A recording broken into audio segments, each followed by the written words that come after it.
Hello everyone, this is Shivangi. Welcome to shift classes. इस video में हम डिस्कस करने वाले हैं कि जो वैश्वीकरण था, ग्लोबलाइजेशन था, उसका क्या इम्पैक्ट पड़ा वुमेन के ऊपर, औरतों के ऊपर। तो दोनों ही लैंग्वेज में से डिस्कस करेंगे। चलिए स्टार्ट करते हैं।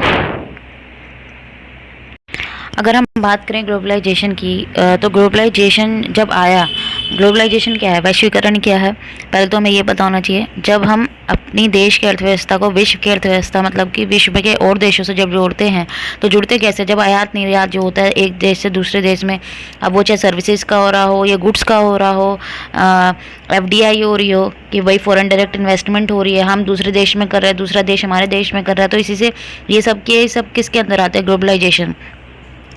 तो ग्लोबलाइजेशन से जो वुमेन, महिलाओं के जो जीवन पे काफ़ी सारा जो है प्रभाव पड़े थे। अगर हम बात करें इसकी, तो ये महिलाओं के लिए दो धारी तलवार की तरह साबित हुआ। कैसे कि भाई इसके पॉजिटिव इम्पैक्ट भी थे और नेगेटिव इम्पैक्ट भी थे, वो भी अभी हम आगे डिस्कस करेंगे। तो इसने जैसे ग्लोबलाइजेशन आया तो इसने वुमेन का जो महिलाओं के लिए रिस्क और जो इनसिक्योरिटी थी ये तो इंक्रीज़ करी, दूसरी तरफ इसने महिलाओं को ऑटोनॉमी और अपॉर्चुनिटीज़ भी प्रोवाइड की। अब देखते हैं किस तरीके से जो है पॉजिटिव इसके नेगेटिव इम्पैक्ट है वो हम डिस्कस करेंगे अभी।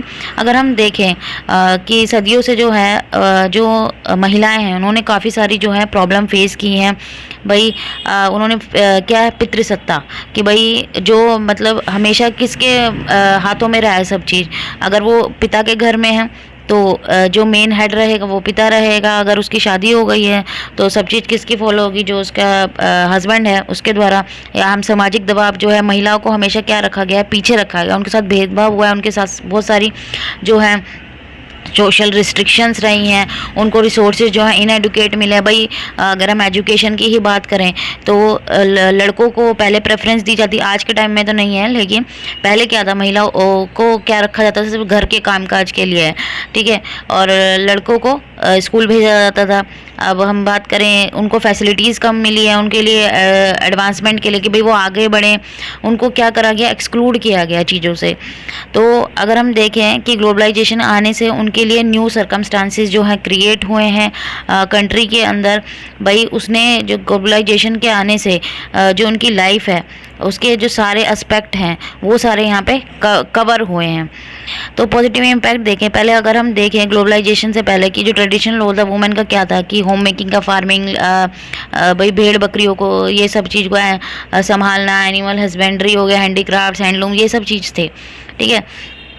अब लेकिन ग्लोबलाइजेशन के आने से क्या हुआ है कि उनके लिए जॉब्स की अपॉर्चुनिटीज़ आई हैं। सिर्फ वो इन सब चीज़ों में बंद के नहीं रह गई हैं, उनका एक रोल बना है सोसाइटी के अंदर, वो सिर्फ घर में बंद के नहीं रह गई हैं। अब इस चीज़ ने, ग्लोबलाइजेशन ने उनकी क्वांटिटी और क्वालिटी ऑफ वर्क दोनों को ही जो है भारत के अंदर जो है इफ़ेक्ट करा है। अगर हम देखें और जो इसके पॉजिटिव इम्पैक्ट हैं, भाई उनको एजुकेशन की यहाँ पे फैसिलिटी मिली है, एम्प्लॉयमेंट जो टेक्नोलॉजी और एडवांस सेक्टर में, भाई क्वालिफाइड, भाई जब पढ़ी लिखी हो जाएंगी वुमेन, औरतें जब पढ़ लिख रही हैं तो उनको जो है और अच्छी जगह कंपनीज वगैरह में जो है जॉब मिलेगी। अब वुमेन के प्रति जो है, औरतों के प्रति जो है एटीट्यूड जो है चेंज हुआ है। भाई वो भी जैसे क्या है, महिलाएं जो जैसे पुरुष जो हैं जिस चीज़ की जो है फैसिलिटी जो मिल रही है पुरुषों को, वही फैसिलिटी किसको मिल रही है, वुमेन को भी मिल रही है। और इंटरनेशनल लेवल पे भी जो है महिलाओं के लिए काफ़ी सारे चेंजेस आए हैं, चाहे वो इकोनॉमिक हो, सोशल हो, पॉलिटिकल हो।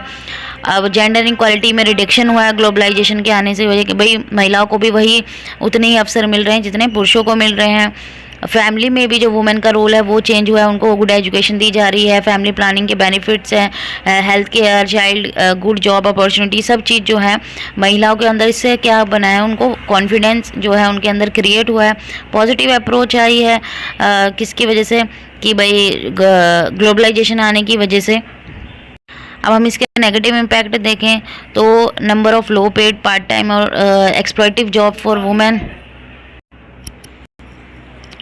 और इसकी वजह से अब क्या हुआ है, इंक्रीज़ हो गए हैं प्राइस, किसकी वजह से, जो ओपन हो गई है इकॉनमी, कि भाई हमारा जो देश है दूसरे देशों के साथ अब कांटेक्ट में आ गया है। तो इससे नेगेटिव इम्पैक्ट पड़ा है। अब जब देखें कि न्यूक्लियर फैमिली हो गई है, भाई फैमिली प्लानिंग जब आ गई है, तो उससे क्या है कि भाई पहले बड़े बड़े परिवार होते थे, बच्चे बहुत होते थे, लेकिन अब फैमिली क्या हो गई, न्यूक्लियर हो गई, छोटी फैमिली हो गई है। तो जो ओल्डर वुमेन है उनकी जो स्थिति है वो ज़्यादा दयनीय हो गई है, क्योंकि उनको अपने होता है कई जगह कि भाई जो उनके आखिरी के दिन है वो उन्हें ओल्ड एज होम में या अकेले बिताने पड़ रहे हैं। तो काफ़ी सारी प्रॉब्लम जो है वुमेन जो है फेस कर रही हैं। अब वुमेन के ऊपर अगर हम देखें, अर्बन सेंटर में काफ़ी सारा बर्डन हो गया, वही वो जॉब भी कर रही हैं, ठीक है। अगर हम देखें जॉब भी कर रही हैं, घर भी संभाल रही हैं, फार्मिंग भी कर रही हैं, तो बहुत सारी चीज़ें हैं जो यहाँ पे हम देख सकते हैं, नेगेटिव इम्पैक्ट भी है। आई होप आपको ये क्लियर हो गया होगा। अगर वीडियो अच्छी लगी हो तो like it, share it and subscribe my channel. Thank you.